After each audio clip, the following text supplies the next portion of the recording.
In this session we're going to look at two restoration tools. The clone stamp tool, which allows you to copy selectively from an image or pattern. Also the healing brush tool, which allows you to heal irregularities within the image. Both of these tools can be used to clean up images which contain spurious items such as newspapers and litter on the streets, and as you'll see in a moment, cables across buildings. But they can also be used to copy items within an image and move them or copy them from one location to another. And we're going to look at those in detail in this session. I'm going to start that by opening up an image. So this is Greystones Church, and we're going to use both of the tools to make some corrections in this. Now, we're not going to complete the whole exercise. This session is basically to give you the idea of the principles behind it, but there are a few little subtleties with using these tools which make them very, very effective for image restoration and for adding to and changing the way your image looks. So the first thing we're going to do is pick up the zoom tool and use that to zoom in and have a look at a location here in this image. One of the important things with the cloning tools is to get in close and work closely with what you're trying to fix rather than trying to do it on a full image view. I'm going to pick up the clone stamp tool and I'm going to go to my tools options, and I'm just going to check right at the very bottom that the alignment is set to align.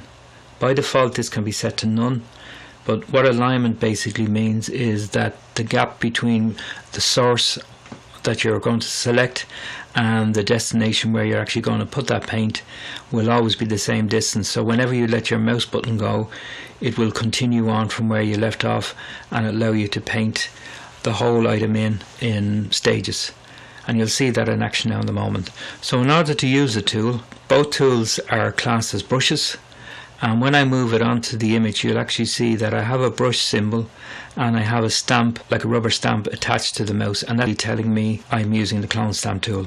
The no entry sign that you see there also is telling you that you haven't selected a sample yet, so that's the first thing we need to do. And in this little exercise we're going to copy the window and we're going to put a second window into this porch. What you need to do to be a little bit clever with this is to take a sample from a known point. So I'm going to take this sample from the corner of this window here, and I'm going to hold down the control key, and if I left click once, that gives me a sample of that point there, and that is now attached to the mouse. So wherever I move the mouse I can copy that sample in there, and you can see there's actually a brush remaining behind, and that's there to guide you to where your source is coming from and what's actually going to be painted into the destination. So to begin painting, all I need to do is hold down the left mouse button and then drag the mouse, and you will see that it will paint that window in, and wherever my mouse goes the sample will be represented by what's coming from the source area. So very quickly I can add an extra window to this porch. Now while I'm using this, as I say, it is a brush, and if you look at your keyboard, beside the letter P there are two bracket keys. The one nearest the P will reduce the size of your brush, and the one furthest from the P will actually increase the size of the brush. I will actually measure the brush on location simply by using those two brackets, and it means that you can get a very, very accurate brush for the job you're trying to do. So I'm going to use Control, Shift and J, and that will allow me to zoom back out from the image. And you can see there we now have two windows in the porch where we once had one. The next job I'm going to do, I'm going to remove some of this cable which is running down the side of the building here. And once again I'm going to get in really, really close and have a look at the job in hand. So by clicking and dragging the zoom tool I can create this selection box, and by letting go I now have that location right in front of me and I can work that close up to the image. So for this I'm going to use the healing tool, and the healing tool works slightly different than the clone stamp in that it tries to match the colours from the source location into the destination location. Now I'm going to make this brush just a little bit smaller, slightly bigger than the cable that I want to get rid of. Hold down the control key and left click once, and I've taken a sample from that location, and I'm going to paint that sample over the cable. and you might find that you're leaving residue behind, but that's okay, we can always go back and pick that up again. But the important thing with cloning and repairing an image is it needs to be invisible. So for example, when I got to remove this horizontal piece here, I need to remember to remove the rust marks that are there from the fixings. So if I take another sample roughly here, I'm going to control and click, and I can paint that over that. Now you might see some color issues as you start, and that's basically the contrast between the color you're removing and the color you're trying to put in its place. So you may have to go over this a couple of times. So I'm going to take another sample from over here, and I'll use that to brush this down a bit. So if I use Control Shift and J to zoom back out again, you can see that that cable has been removed.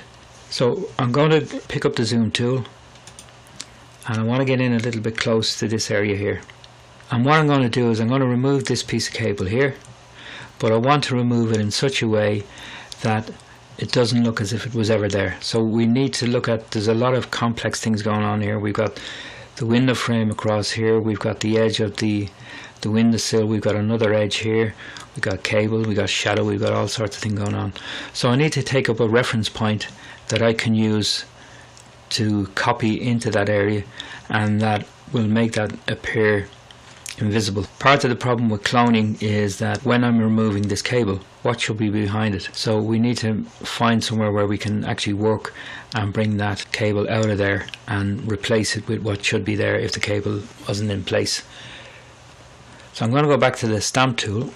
I'm going to make this a little bit smaller, and holding down the Control key, I'm actually going to park this crosshair in the middle, right in the corner of that window, and I'm going to click once, and that's my sample. Now if I move over here, I can hold down the Control key, but I'm not going to actually click because I don't want to take a sample. I'm just measuring it so that that cross is in the same place as the previous cross. So I can let go of the Control key. That's still my sample, and if I begin to paint, I'm painting in that window frame, the sill below it, and we just take that final piece out there using the clone stamp tool, and I'm just going to take a sample over here, paint down, and there's a shadow there as well which I'll need to work on. So one of the other options I have is if I take a sample from here and I can copy that up. So once again we just zoom out, and you can see what we've done so far is quite impressive. But one of the other areas I want to have a look at is where this cable crosses from the building out into the sky, and it may look very, very complex when you look at it first, but there is an easy option for that as well. So I'm just going to draw a zoom box around it to get in close, and once again we'll use the healing tool for this one, and I'm going to take a sample here, and I'm going to move down here to where this cable is, and I'm going to go just a little bit before it so I can check that everything's okay. And now when I paint, I can actually paint a replacement for that edging, and I can work that cable across. Now you can see you need to go back and just pick up a few bits that you might miss, make the brush a little bit bigger. Now you can see this flaring area out here. This is basically because of the high contrast between the black of the cable and the almost white of the sky, so you may need to work on those a couple of times just to get what you're after. We've looked at using the clone stamp and the healing brush to remove items that we don't want in our image, but one of the things that often happens is if I just take the clone stamp tool for a moment and I take a sample of the sky here, I can work really, really well at removing this cable right across the sky, but it all becomes irrelevant if I don't remove the shadow that cable is casting on the building. As you can see, where we've removed cables, there are little artifacts still there, so we need to go in and work on those again. When you're using these tools, you're taking a sample by control and clicking on the sample, and then you're painting that in. So if I was to begin to paint there, and you can see I'm beginning to paint in a copy of this notice board, but because I'm using the healing brush tool, it's not going to pure black. It's trying to match the colour of the notice board with the colour of the wall, so you can see that paling. Whereas if I take up the clone stamp tool and I take a similar sample, and if I paint this in here, you will see that it comes over in pure black. So you can see the difference between the two tools right there. The clone stamp tool sends over an exact copy from your source to your destination, whereas the healing brush will make an attempt to render those colours and match them in with the colours of the location.